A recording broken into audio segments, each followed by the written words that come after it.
Well, good afternoon. I'm Mayor John Engen, and with me today is Missoula County Commissioner Dave Strohmeyer. Good afternoon, Dave. Thanks for joining us.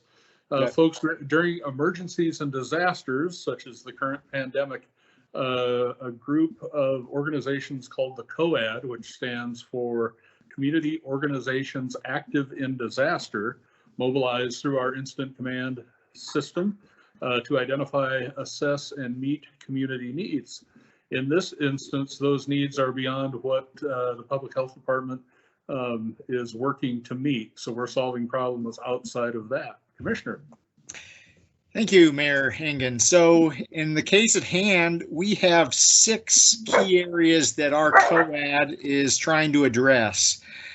These task forces include economic recovery, childcare, food security, volunteers and donations, mental and behavioral health, and housing and homelessness. Last week, if you were able to tune in, Grant Keir from the Missoula Economic Partnership joined the video call and talked a bit about the Economic Recovery Task Force's work. This week, we are joined by Rob Edwards, who serves as the Community Services Director at the Missoula Aging Services, and also Rob heads up our Food Security Task Force. So welcome, Rob, and glad you could join us to tell us a little bit about the work that you're involved in. I guess just to kick things off, Rob, would you like to tell us a bit about the task force and the participating organizations in it? Great. Well, first of all, thanks for having me on. It's a privilege to be taking part in this community effort and to see the good work that's being done here. So the Food Security Task Force mission is to collaborate and communicate to identify issues, prioritize messages, and establish what the needs of the community food programs are in Missoula County. What we're looking to do with this group is to monitor the food supply chain in Missoula County, see where we are in groceries, what kind of food delivery services we have, where we are in that situation for Missoula. Secondly, to identify the needs that we need to support community food meal preparation and distribution within the Missoula County area. And third, to monitor the task force member status and reduce duplication, really work to enhance teamwork among the agencies. Got a great group of agencies that are working with us on this. The Missoula Food Bank, Montana Food Bank Network, Dining Services has been active in trying to work with us to find some solutions. Of course, the Poverello Center, Salvation Army, the state is participating with their SNAP and WIC staff, YWCA, MCPS with their food program for the students. The United Way, as always, is involved, and Animeals, thinking of the meals and the food security for our pets out there as well. And then, of course, Partnership Health Centers also helping with us. That's great, Rob. Thanks. So if someone in the community is having trouble feeding themselves, feeding their family, what resources are available? You know, this is one of the beautiful things that this group has gone to set up so far in advance that the county has done such a great job with, in the city, is that the best resource we've got is the Missoula County website right now. That is the covid19.missoula.co/food security. That's got the list of all the services from Missoula Aging Services to the Food Bank Networks to MCPS, as well as a lot of links to click on to find some things you may be able to help with or take part in. You can also call the Missoula County line, city line, that is 258-INFO, and they can pass those information along to you as well. That's great. Thank you. Great. Well, Rob, as I think we all are aware, the Missoula community is an extremely generous community and interested in caring for each other. So could you tell us just a little bit about how the community has responded to requests for support and the effort that you're engaged in? Correct. You know, Missoula County just never ceases to amaze me. We have had, just here at Missoula Aging Services, well over 100 volunteers offer to come in, help deliver Meals on Wheels. And then we've got another large group that are actually making phone calls to people who are at risk for feeling socially isolated. The numbers are constantly growing. We can't even use all the volunteers that are coming out of the woodwork. One of the best examples, I think, that the Montana Food Bank Network talked about last week in one of our meetings was that they had a sudden donation of 40,000 pounds of pork product and 10,000 gallons of milk from Montana producers. those kind of things just, I think, personify what Montana's all about. That's fantastic. So, Rob, we can't anticipate how long this situation will continue, but what plans does the group have for kind of sustaining its efforts as we continue to make our way through this pandemic? Yeah, it's a great question. Right now the food chain looks pretty strong. We are experiencing some delays in getting orders as well as certain items that are difficult to track down. But right now we seem to be looking pretty good at this point. You might even have noticed some toilet paper showing up on grocery store shelves this weekend. It's been outstanding to see. We're really preparing for those possibilities of what might happen down the line should we not come out of this as fast as we're hoping. For us here at Missoula Aging Services, we've amped up our food supply to our Meals on Wheels clients. We're actually set a new record last week for meals delivered in a week, with delivering just over 3,600 meals to 337 clients last week. That's well over double what we do in a normal week. What we're doing to prepare, though, is just in case this does get more severe and we may lose our kitchen staff or we may lose our ability to prepare some of these meals, we're trying to have a plan C.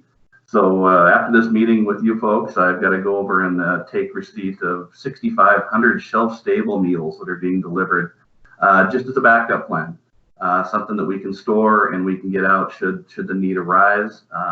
We're hoping it doesn't arise and we can utilize those shelf-stable meals in the future if we have a flooding issue or fires that we've needed those kind of things. But we've really had a lot of conversations to prepare. The Montana prison system has offered to provide frozen meals at a very reasonable cost. Of course, some of the shipping and transporting of those things is a challenge. But those solutions are out there, and it's nice seeing this group working together to try to make sure that we're working together to find the solutions that are there. Fantastic. Well, I'm sure that a lot of folks who are watching might be thinking to themselves, I don't have a bunch of pork or beef to be able to donate, but are there donations that can be made? And what sort of needs do the partners who comprise the task force need? Sure. So, all these agencies that we're working with are being financially challenged by this pandemic, and we could all use donations at this point in time. All these agencies provide vital services to the community in good times and in bad. And it's times like this where we really appreciate the support that's given through those donations.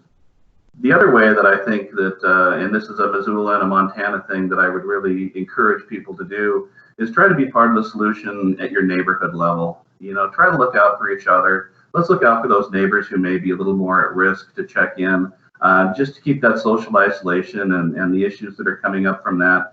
And see if they need some groceries, some delivery, something like that you can do one-on-one to people, because that's where we can make the biggest difference. Great. That's great. Thanks, Rob. So challenges that you've seen and overcome. Yeah, there have been a lot of challenges in this. Of course, the delays in getting delivery of meals and delivery of food has been huge to start with. The food supply had a little hiccup when we had all the new rush on the grocery stores, but of course that's leveled out pretty nicely. For us at Meals on Wheels and for some of the other groups here that rely on volunteers, a lot of our volunteers are over the age of 60, which puts them in that risk group for the COVID-19. So we've had to really have some frank conversations with all those volunteers to make sure they understand that we want them, first of all, looking out for their own health and the health of their family. So we've had to be creative with how we covered the work that volunteers have provided. We've had an overwhelming offer for that, groups stepping up to do that in the community, and it's been great. Of course, from a business standpoint, all of us are working with a new world here of this remote technology.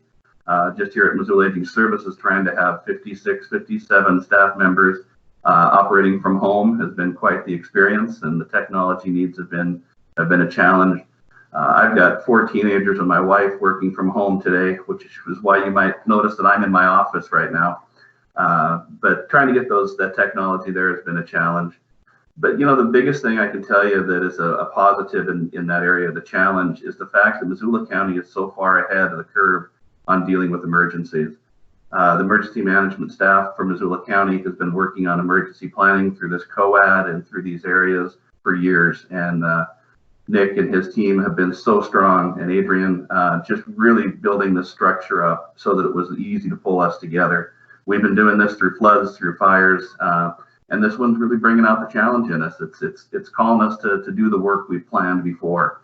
So I think just thanks to that group, this has been amazingly smooth. Well, thanks to those folks for sure, and thanks to you for all that you're doing, all that Aging Services does. It provides me as an elected official tremendous comfort to know that folks aren't going hungry for lack of services in our community. So thank you very much. Absolutely, thank you. We are actually not at capacity, so if anybody out there knows somebody over the age of 60 or under the age of 60 with a disability, please have them call us at Missoula Aging Services, 728-7682, and we can get you started on meals right away. We are reducing some of our restrictions on the homebound status, figuring that people are homebound right now due to this pandemic, and we're here to help, and we haven't met our capacity yet, but we sure want to help anybody who can need some help. And just as a reminder to everyone, we mentioned it earlier, but if you want any information about the response to the COVID-19 crisis, 258-INFO is the number to call. And I would just reiterate, continue social distancing, continue being generous with your community and your neighbors, and be safe. Thank you, Rob. Thanks, Commissioner. We'll see you tomorrow. Thank you. Thank you.